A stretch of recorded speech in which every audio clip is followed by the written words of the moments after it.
Hello friends, मैं फिर से आ चुका हूं आप लोगों के लिए एक नए एपिसोड के साथ। तो हेलो गाइस, मैं हूं राज और आप लोग देख रहे हैं राज द स्टोरी। तो आज का वीडियो शुरू करने से पहले मैं आप लोगों को बता दूं, अगर आप लोग चैनल पर नए आए हो तो प्लीज़ चैनल को लाइक सब्सक्राइब एंड कमेंट जरूर कर देना। तो शुरू करते हैं आज का स्टोरी, तब तक के लिए बाय बाय। CH 198 इज्जत का पंचनामा। शौर्य के 12वीं पहाड़ी पर सन्नाटा पसरा हुआ था। हर तरफ लाशें दिख रही थी और एक जगह पर कटे हुए सिरों का अंबार लगा हुआ था। शौर्य, जिसका पूरा शरीर खून से लाल हो गया था। शौर्य ने अपना चेहरा एक बार अपने हाथ से पोंछा और फिर पहाड़ी के चोटी की तरफ देखकर बोला, अब और किसका इंतजार है तुम्हें? यहाँ आओ और उन लाशों को ठिकाने लगा दो। मेरा दिमाग अभी भी खराब है। शौर्य की बात सुनकर नागशिखा बाहर आए और पहाड़ी से उतरकर नीचे आने लगी। पहाड़ी पर बनाए हुए बाकी की सारी व्यूह रचना निरस्त हो चुकी थी, अब सिर्फ शौर्य ने बनाया हुआ कवच ही उस पर था। नागशिखा उतरकर नीचे आए और उन लाशों को देखकर बोली, मुझे लगा था कि इतने सारे लोगों के सामने तुम हार ही जाओगे, पर मुझे मालूम नहीं था कि तुम अपनी सिर्फ 5% ऊर्जा का उपयोग करके ही इन्हें खत्म कर दोगे। सच में तुम युद्ध के देवता के वारिस कहलाने के लायक हो। शौर्य ने अपनी नाक को रगड़ा और बोला, हाँ हाँ पता है मुझे, अब ज्यादा पानी मत लगाओ जो और इन लाशों को ठिकाने लगा दो। नागशिखा ने एक बार शौर्य को देखा और उसके बाद अपना हाथ हवा में उठा दिया, उसके साथ सारी लाशें उड़कर उसके मुंह में समा गई। नागशिखा ने एक लंबी डकार मारी और कुछ ना पचने वाली चीजें उसने बाहर निकालकर फेंक दी। शौर्य इस नजारे को बड़े ही हैरान से देख रहा था। शौर्य ने उसके बाद वहां रचे हुए सिरों के अंबार को देखा और उन सबको अपने स्टोरेज अंगूठी में रख दिया। शौर्य उसके बाद वहां से ऊपर आ गया।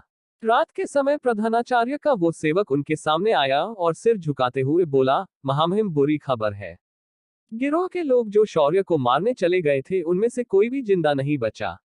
हमें शौर्य की पहाड़ी पर सिर्फ खून दिखा, पर वो लाशें कहीं नहीं दिखाई दी।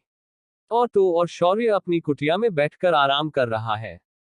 सेवक की ये बात सुनकर प्रधानाचार्य ने अपने हाथ में पकड़ा चाय का प्याला जोर से फेंककर दीवार पर दे मारा। इस वजह से दीवार में एक छेद बन गए, पर उस प्याले को कुछ नहीं हुआ। प्रधानाचार्य गुस्से से तिलमिला रहा था। उसने सेवक को देखा और कहा, कल सुबह होते ही शौर्य के पास जाओ और उसे राजपरिवार में आयोजित शाही भोज का न्योता देकर आओ। मुझे लगा था कि मैं उसे यही खत्म कर दूंगा, कोई बात नहीं, मैं उसे शाही भोज में ही खत्म कर दूंगा। बस एक बार राजपरिवार के सामने वो चला जाए। इतना कहकर प्रधानाचार्य वहां से उठकर अपने कमरे में चला गया। इधर शौर्य रात भर अपनी साधना में जुट गया था। वो खुद की साधना को अगले स्तर तक बढ़ाने के बारे में सोच रहा था। भले ही इस स्वर्ग के नीचे उसकी साधना संत अधिपति स्तर से ऊपर नहीं जा सकती, पर उसे पूरा यकीन था कि वो अपनी आध्यात्मिक ऊर्जा को एकत्रित करके एक समय बाद अपनी साधना पर लगी बंदिशें नष्ट कर देगा। शौर्य जब दूसरे दिन सुबह अपनी आंखें खोलता है तो वो उसके सामने दिखता है। नागशिखा उसे एक टक घूरे जा रही थी। शौर्य को आंखें खोलते देख नागशिखा तुरंत अपने नजरें चुरा लेती है। शौर्य अपने आसन से उठकर बाहर आ जाता है और सूर्यदेव को प्रणाम करके अपनी दिनचर्या शुरू कर देता है। शौर्य अपने बुलेट पर सवार होकर गुरुकुल पहुंच जाता है। उसके वहां पहुंचते ही प्रधानाचार्य का सेवक दौड़कर उसके पास आता है और उसे राजपरिवार के शाही भोज का न्योता दे देता है। इसे सुनकर शौर्य मुस्कुराया और उसे सेवक से बोला, इसी बात पर मैं प्रधानाचार्य को एक तोहफा देना चाहता हूँ। इतना कहकर शौर्य पहली पहाड़ी की ओर निकल आता है। उसने आते ही देखा कि प्रधानाचार्य के कार्यालय का दरवाजा बंद था। हमेशा की तरह शौर्य उस दरवाजे को एक ही लात में तोड़ देता है और दरवाजा टुकड़े टुकड़े होकर उड़ जाता है। शौर्य प्रधानाचार्य के सामने खड़े होकर उसकी आंखों में देखकर कहता है, बुढ़े तेरी आखिर गिनती शुरू हो जाती है। तेरे लिए मैंने एक तोहफा लाया है। इतना कहकर शौर्य अपना हाथ हिलाता है और कटे हुए सिरों का ढेर उसके सामने लग जाता है। शौर्य उस ढेर की ओर इशारा करता है और कहता है, ये ले, तेरे सारे पाले हुए कुत्ते मारे गए हैं। गिन कर ले, और हाँ, उसमें से एक औरत जलकर राख हो गई तो मैं उसका सिर नहीं ला पाया। प्रधानाचार्य सामने पड़े सिरों के ढेर को देखकर इतना डर जाता है कि उसे लगभग दिल का दौरा पड़ जाता है। उसके सारे आदमी मारे गए थे। वह डर से अब शौर्य को देख रहा था। प्रधानाचार्य ने इन्हें पूरे शंभाला से चुनकर एकत्रित किया था और उन्हें संत स्तर का योद्धा बना दिया था, मगर वो सारे के सारे कटे हुए सिर के साथ उसके सामने थे। शौर्य ने तभी अपने हाथों में बड़ी सुई ली और उसे पीछे रस्सी बांधकर उन सभी सिरों को उसके अंदर बड़ी बेरहमी के साथ पिरोने लगा। उसने सभी सिरों को उसके अंदर पिरोकर एक विशाल मुंडमाला बनाई। शौर्य ने बाहर आकर उस मुंडमाला को प्रवेश द्वार पर टांग दिया। मुंडमाला को देखकर हर कोई तुरंत दौड़कर वहां पहुंच गया। हर कोई उन लोगों की पहचान करने लगा। मुंडमाला में मौजूद लोग कोई आम लोग नहीं थे, वो सारे के सारे छठे हुए बदमाश थे और उन्होंने कई गांव उजाड़ दिए थे। इनके जितना बड़ा पापी कोई नहीं होगा। सभी लोगों के वहां जमा होते ही शौर्य उन सभी को देखते हुए बोला, कल रात इस गिरोह के लोगों ने 12वीं पहाड़ी पर हमला कर दिया था, पर मैंने और मेरे गुरुदेव विष्णुदत्त ने अपनी जान पर खेलकर उन्हें खत्म किया है।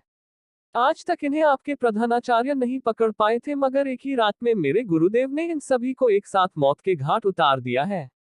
इससे एक बात साबित होती है कि हमारे वर्तमान प्रधानाचार्य अपने पद के लिए काबिल नहीं है, इसीलिए उन्हें अपने पद से नीचे उतर जाना चाहिए।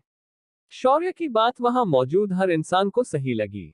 हर कोई प्रधानाचार्य को पद से उतरने के बारे में सोचने लगा।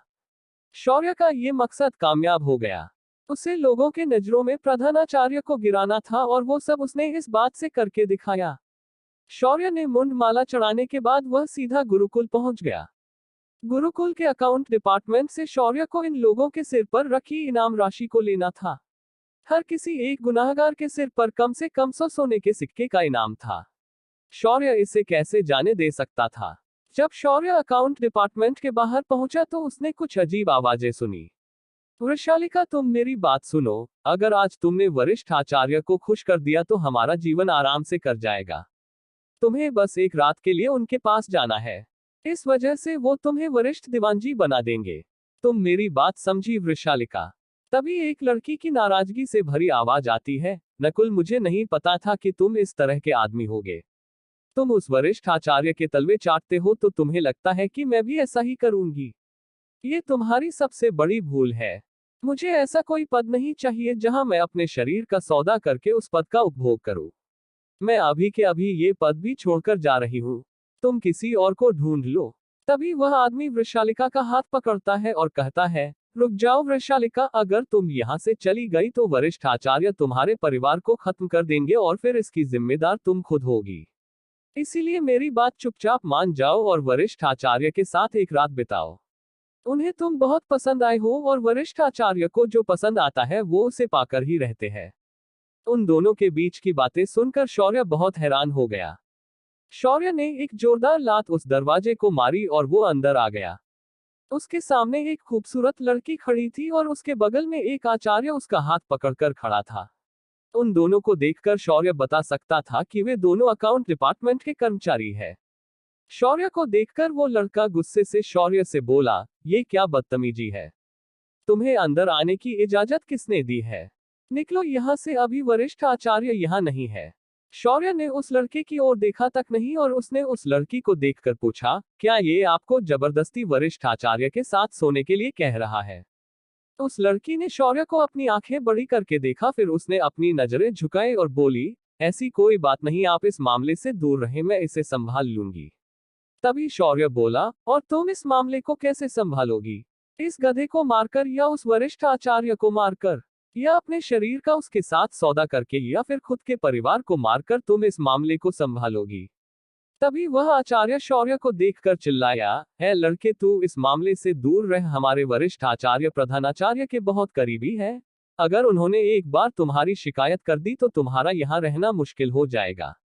ये सुनकर शौर्य का माथा हिल गया और एक जोरदार फटके के साथ ही वह आचार्य जमीन पर धूल चाटने लगा। शौर्य ने अपना हाथ झटका और बड़बड़ाया, मुझे मेरी बात खत्म होने से पहले टोका जाना बिल्कुल पसंद नहीं है। अब अगर आवाज आए तो सिर धड़ से अलग कर दूंगा। इतना कहकर शौर्य उस लड़की की तरफ देखते हुए कहता है, अब से इस मामले को मैं देखूंगा, अब तुम मेरे लिए इनाम राशि का हिसाब करो। ये रही इनामों की यदि जिनके सिर मैं काट कर लेकर आया हूं, मुझे उनके सर पर रखे सारे इनाम चाहिए। उस लड़की ने थरथराती हुए हाथों से शौर्य के हाथ से वो पर्ची ले ली।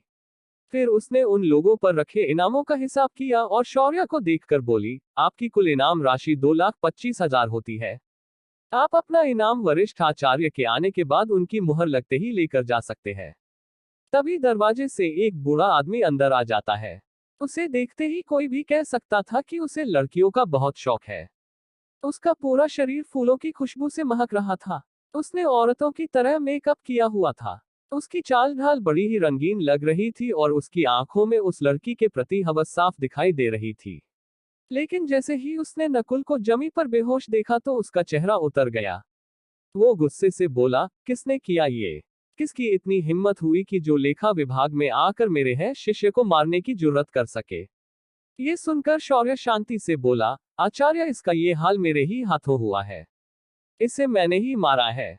इसने आपकी इस महिला कर्मचारी को आपके साथ सोने के लिए कहा और उसे ऐसा ना करने पर इस महिला के परिवार को जान से मारने की इसने धमकी भी दी।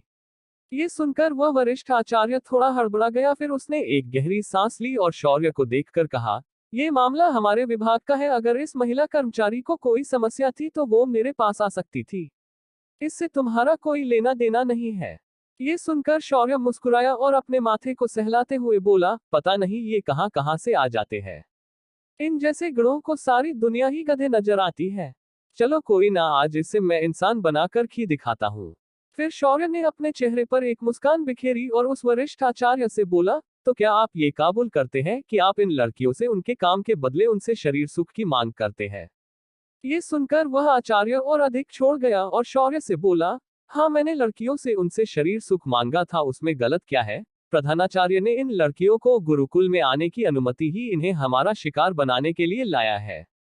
शौर्य ने ये सुना तो उसने अपनी दाढ़ी सहलाई और एक जोरदार तमाचा उस वरिष्ठ आचार्य को मार दिया।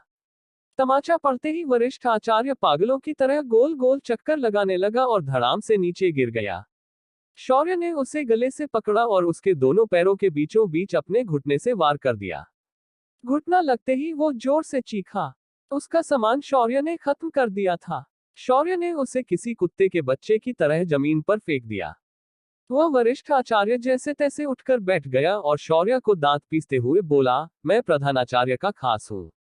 मैं तुम्हारी एक शिकायत कर दूंगा और वो तुम्हें इस आयाम से ही बाहर फिकवा देंगे।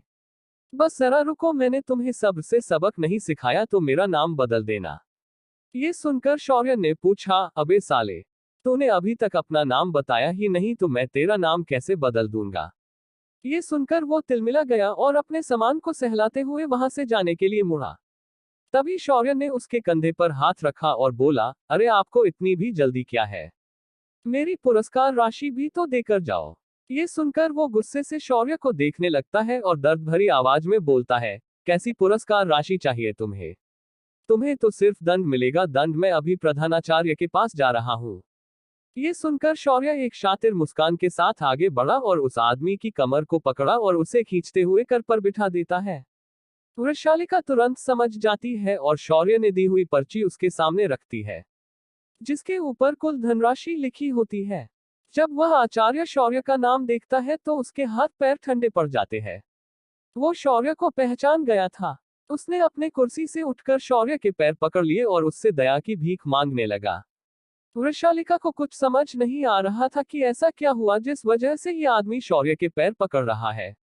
शौर्य ने उस वरिष्ठ आचार्य को उस पर्ची पर अपनी मुद्रा लगाने के लिए कहा और फिर जब उसने मुद्रा लगी शौर्य ने वो पर्ची वृषालिका के हाथों में थमा दी। शौर्य ने उसके बाद उस वरिष्ठ आचार्य को उसके लंबे बालों से पकड़ा जो मुर्गे की तरह अलग अलग रंगों में रंगे थे। शौर्य ने उस वरिष्ठ आचार्य को लेखा विभाग के बाहर लटका दिया। थोड़ी ही देर में वृषालिका एक संदूक भरकर सोने के सिक्के लेकर आती है और शौर्य को देती है। शौर्य संदूक पर हाथ फेरता है और संदूक गायब हो जाता है। वृषालिका इसे देखते ही रह गई। तभी लेखा विभाग के बाहर भीड़ जमा हो जाती है। शौर्य ने इसी बात का फायदा उठाने के बारे में सोचा और बाहर लगी बड़ी सी टीवी स्क्रीन पर जो भी इस वरिष्ठ आचार्य ने कहा उसे चला देता है। इस वीडियो को सिस्टम ने रिकॉर्ड कर दिया था और उसके लिए इसे एक टीवी पर प्ले करना उतना मुश्किल नहीं था। जब सभी मौजूद लोगों ने वीडियो को देखा अब उनके मन से प्रधानाचार्य की सारी बनाई हुई छवि धीरे धीरे धूमिल हो गई। शौर्य ने इस दांव से एक ही दिन में 2 बार प्रधानाचार्य की सारी इज्जत मिट्टी में मिला दी थी। अब क्या होगी शौर्य की अगली चाल? क्या चल रहा है बाहर की दुनिया में? क्या आने वाली है कोई मुसीबत?